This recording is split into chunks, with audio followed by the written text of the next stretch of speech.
Overcoming overthinking is a fight worth fighting, and these 6 tips are things that can help in any area of your life, whether that is from a career standpoint, a relationship standpoint, what to do next weekend standpoint. It doesn't matter. These 6 tips will apply. And I understand that you might be watching this video and you have no idea who I am. You have no trust with me. I have no credibility with you. And some people aren't even going to watch past this point. And I get it and I understand that. Okay, for those individuals that want to get better with overthinking, I can tell you it is something that I struggled with a ton in my life. And in the last 9 or 10 years, it has been something that I have actively worked on to get better and better with. Because see, here's the truth. It's not like a light switch of like, man, I can just turn that on or turn that off. This is something that you have to work to improve and get better with. And these 6 tips are all things that you can do starting today to become better at making decisions and doing less overthinking, okay? Now, I didn't say you're not going to overthink anything ever again, because that's not the truth. That's not the case. But working to waste less energy. And that's really point number 1, is understanding that we only have so much energy in a day. I mean, think about it, physically, mentally, okay? And if we are utilizing our energy on overthinking things, right? Putting in all kinds of variables, the what if scenarios, the point to where you are distracted. You're thinking about it in the shower. You're thinking about it on the drive to work. You're thinking about it, when you're supposed to be talking with someone. You're thinking about it when someone's talking to you. Okay, that is wasting your energy. And that energy then can't be put for forward progress, right? It can't be put into your career. It can't be put into your relationships, because you are wasting that energy, and we only have so much of that. Okay, now point number 2, set realistic expectations here. I think a piece from the overthinking comes from wanting to make the perfect decision, right? Or wanting to know that it is going to be worth it before you take that action that you are thinking about. Here we go again. There is no such thing as a perfect decision, because there are so many variables. There are so many things that can be included into this. And the truth is, you don't know, okay? You're not a fortune teller. You're not a mind reader. And anybody that you ask is not going to be a fortune teller or a mind reader.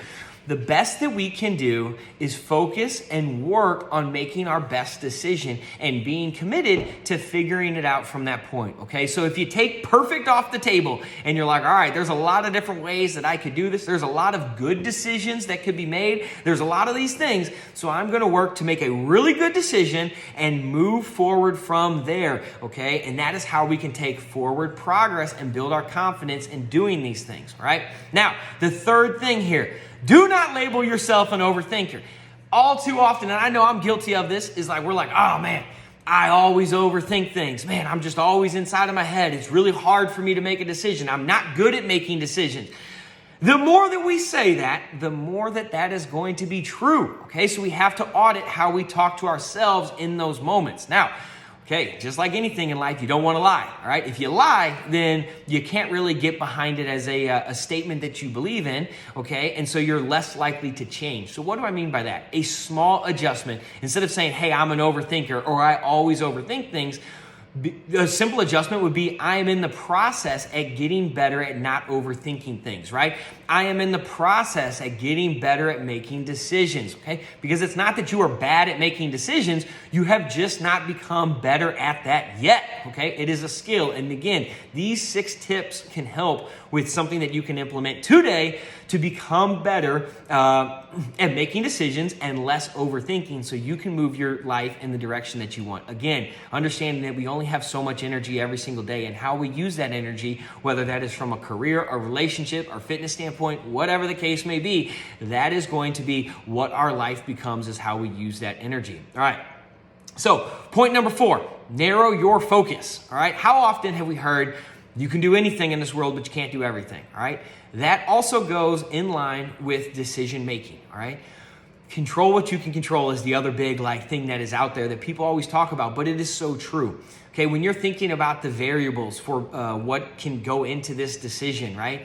Think about the ones, okay, that you can control. Yes, think about maybe some of those that might influence it from the outside and how you would overcome that, if that situation happened. Sure, that can be a part of the thought process as well.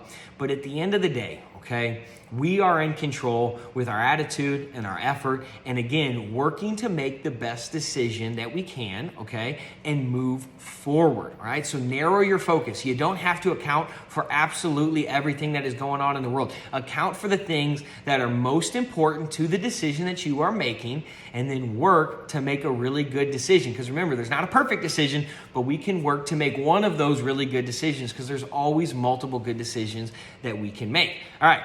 Number five, be decisive, okay?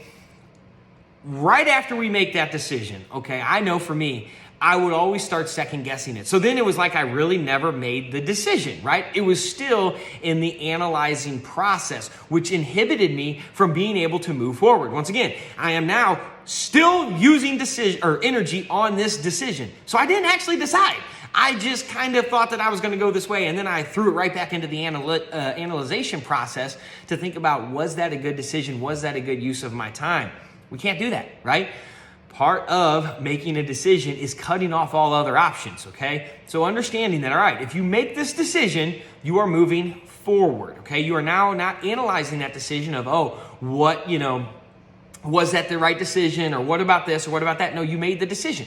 Now what you can do is make the next decision, because maybe, okay, you made the decision and you get a day, a week, or a month into that decision and you figure out, well, now there's a couple other variables that are at play here, or now something has changed, okay? Well, good. It's not analyzing that past decision and, oh my goodness, this, that, and the other. You just make the next decision, okay? Because the best thing that we can do is focusing one good decision at a time and moving forward, okay? Again, using that energy to move forward for your career, for your relationship, for your fitness, for all of these things. Okay, be decisive and cut off all other options. We're not analyzing that one anymore. We are moving forward. Point number 6, all right? If you struggle with making a decision, and maybe it is making you super distracted, like you got something on your brain that you're like, man, I know I need to make this decision, or I should be thinking about this, but you're like sitting in a meeting and now you're not paying attention, to what's going on there, or you're sitting on the couch with a significant other and you got all these things going on in your brain and they're trying to talk to you and you're not listening, and you're like, man, I just got this decision weighing over my head. Okay, something that has helped me out a ton is deciding on when I am going to decide, because it allows me to stop being distracted and wasting energy in the present moment, so I can focus on what is most important in that present moment. Okay, so for example, if you're thinking about, what am I going to do, next weekend for Mother's Day or something like that. Okay.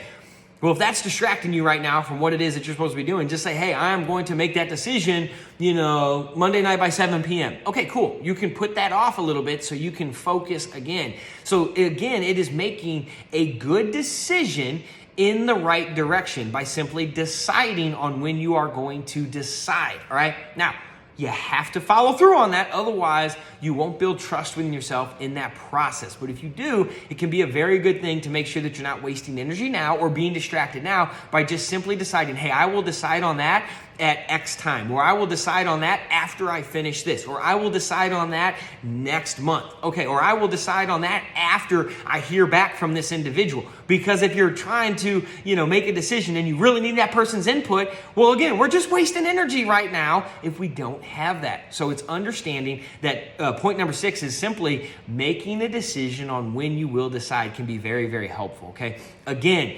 overthinking is a fight worth fighting, and it is a process. It does not happen overnight, okay? It is not a light switch. You can't turn it on and turn it off, but it is a process that you can actively work your way through, and these 6 tips have helped me immensely. Again, going from someone that struggled with overthinking, that made it very hard to make a decision, that was not very confident in those decision-making processes, to really understanding how to set yourself up for success, to make a decision, take action, and move forward, conserving as much energy as possible for positive things inside of your life to move you in the direction and build the life that you want.